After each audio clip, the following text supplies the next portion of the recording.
во неколку наврати вие јасно кажавте дека очекувате победа на наредните избори, ви верувам, но еве Многу ми значи. но Што ми доколку верувате? по случајност се случи да изгубите на тие избори. Воопшто не ми паѓа на памет помислата дека би изгубиле. Ние мислиме на победата, мислиме на вредностите. Верувам комплетно за тоа, верувајте, ниту една келија од паметот не размислува што би било ако изгуби. Нема да изгубиме, како ќе изгубиме? Ќе победиме секако за тоа.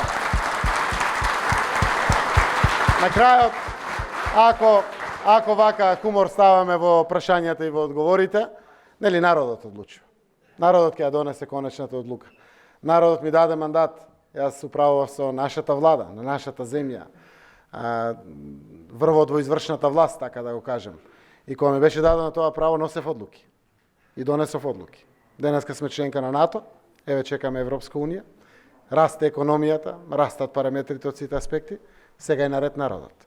Сега народот одлучува. Да се радуваме, убавината на демократијата е да народот одлучува, еј. И штом ќе одлучи народот, така и ќе биде.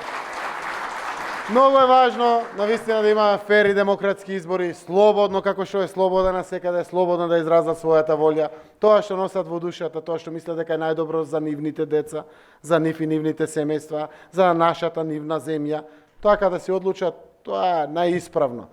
Јас сум верник и кажувам дека луѓето одлучуваат, но одлучуваат со Божја промисла.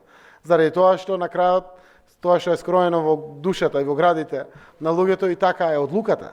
На крајот, ние треба да направиме се, да се представиме максимум и како кандидати, како политички програми или изборни програми и визии кои што ги имаме, така да народот ќе донесе одлуката.